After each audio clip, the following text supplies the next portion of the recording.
엘리사가 죽을 병이 들매 이스라엘의 왕 요아스가 그에게로 내려와 자기의 얼굴에 눈물을 흘리며 이르되 내 아버지여 내 아버지여 이스라엘의 병거와 마병이여 하매 엘리사가 그에게 이르되 활과 화살들을 가져오소서 하는지라. 활과 화살들을 그에게 가져오매 또 이스라엘 왕에게 이르되 왕의 손으로 활을 잡으소서 하매 그가 손으로 잡으니 엘리사가 자기 손을 왕의 손 위에 얹고 이르되 동쪽 창을 여소서 하여 곧 열매 엘리사가 이르되 쏘소서 하는지라.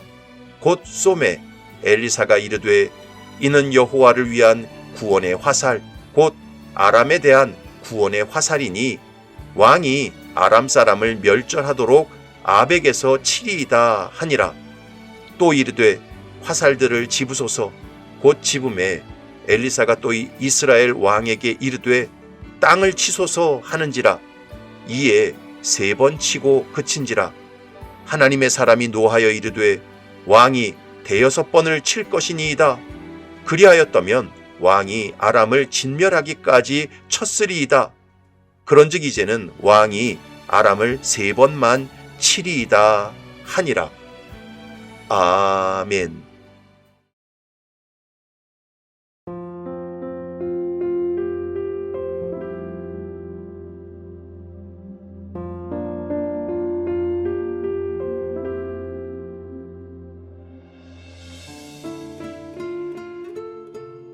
학창 시절에 내가 어떤 과목을 잘했다면 그 과목을 잘하게 된 배경 속에는 그 과목을 가르치는 선생님을 좋아했기 때문에 잘하게 된 경우가 참 많습니다.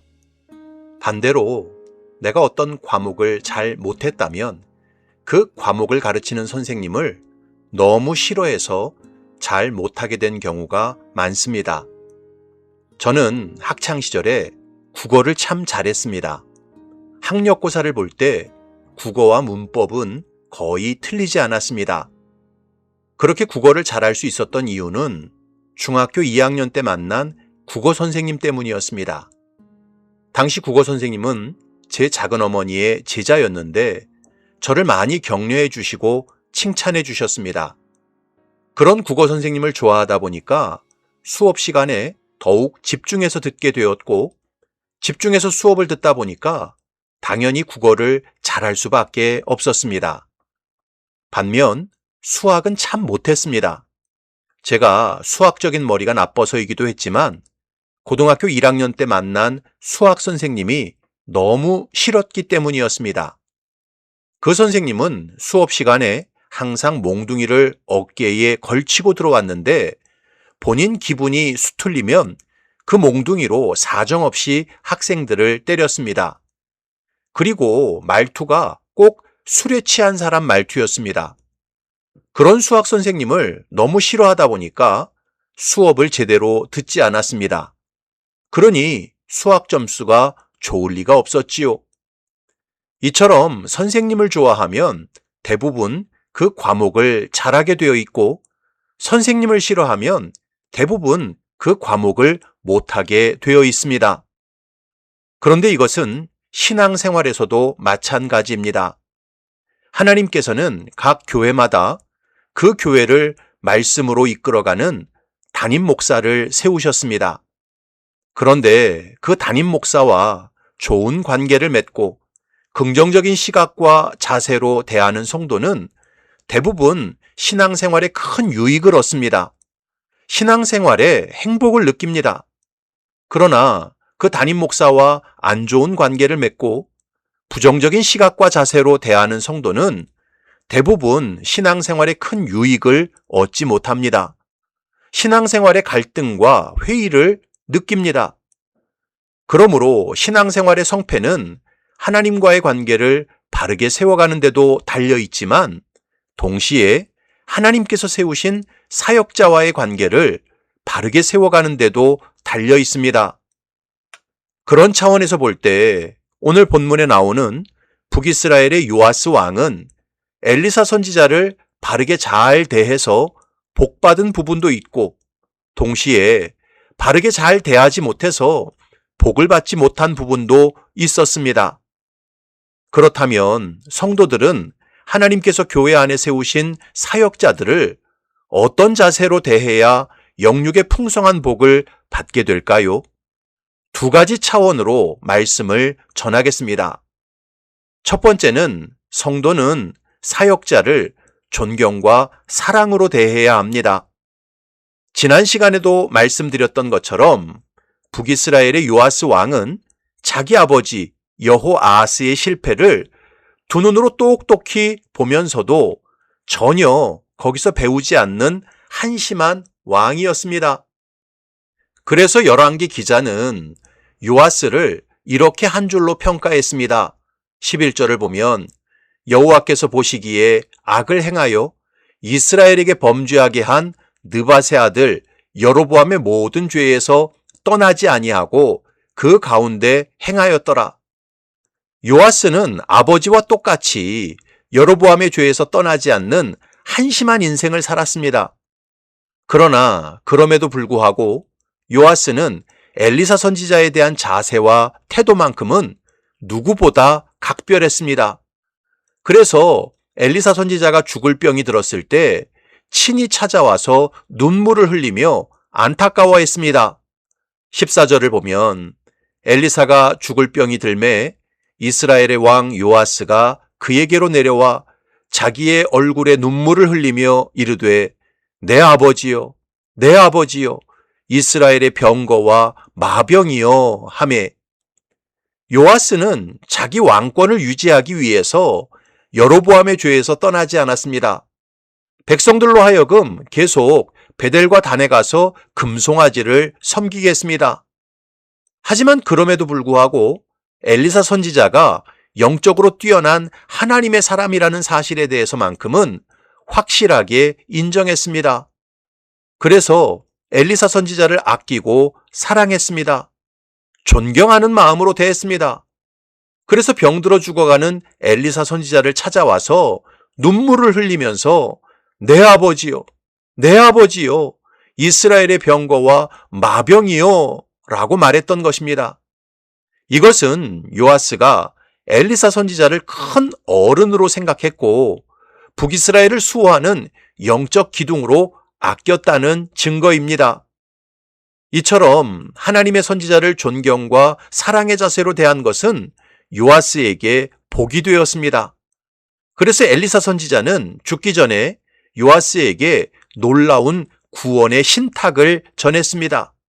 15절부터 17절을 보면 엘리사가 그에게 이르되 활과 화살들을 가져오소서 하는지라 활과 화살들을 그에게 가져오매 또 이스라엘 왕에게 이르되 왕의 손으로 활을 잡으소서 하매 그가 손으로 잡으니 엘리사가 자기 손을 왕의 손 위에 얹고 이르되 동쪽 창을 여소서 하여 곧 열매 엘리사가 이르되 쏘소서 하는지라 곧 쏘매 엘리사가 이르되 이는 여호와를 위한 구원의 화살 곧 아람에 대한 구원의 화살이니 왕이 아람 사람을 멸절하도록 아벡에서 치리이다 하니라.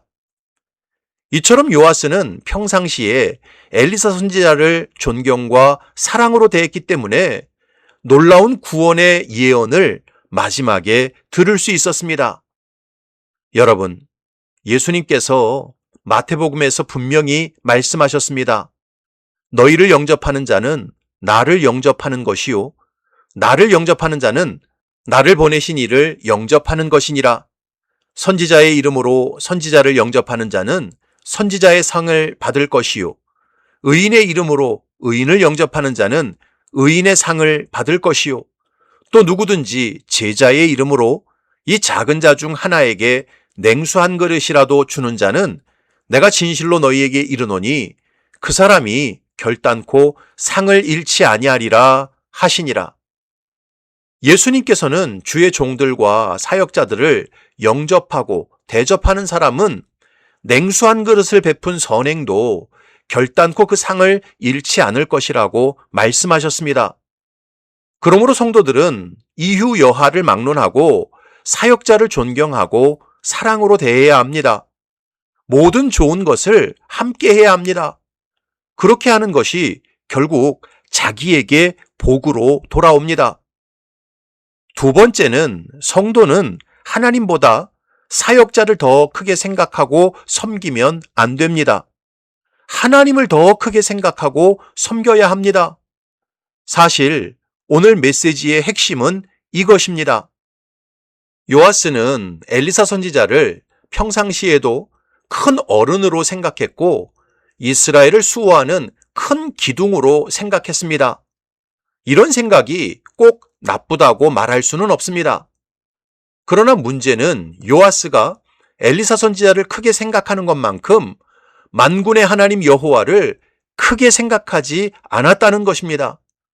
엘리사 선지자를 존경과 사랑으로 대하는 만큼 생사화복의 주관자이신 하나님을 두려워하고 존경하지 않았다는 것입니다.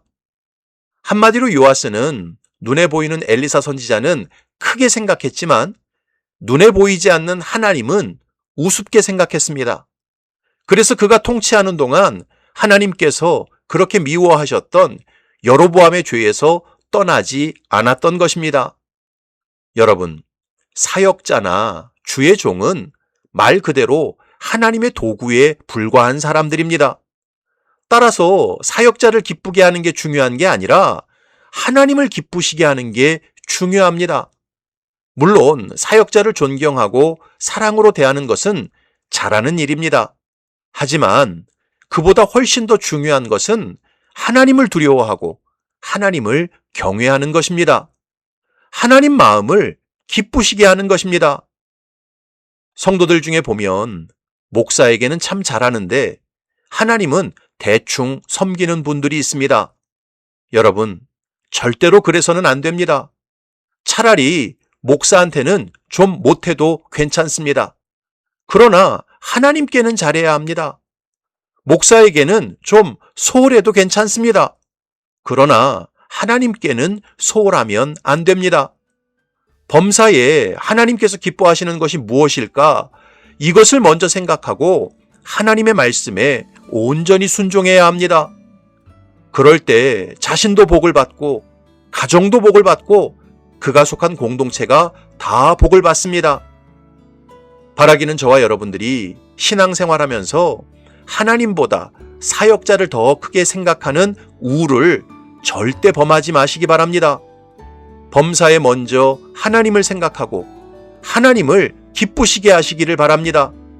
그래서 만복의 근원이신 하나님으로부터 영육의 풍성한 복을 받아 누리시기를 주님의 이름으로 축원합니다. 아멘.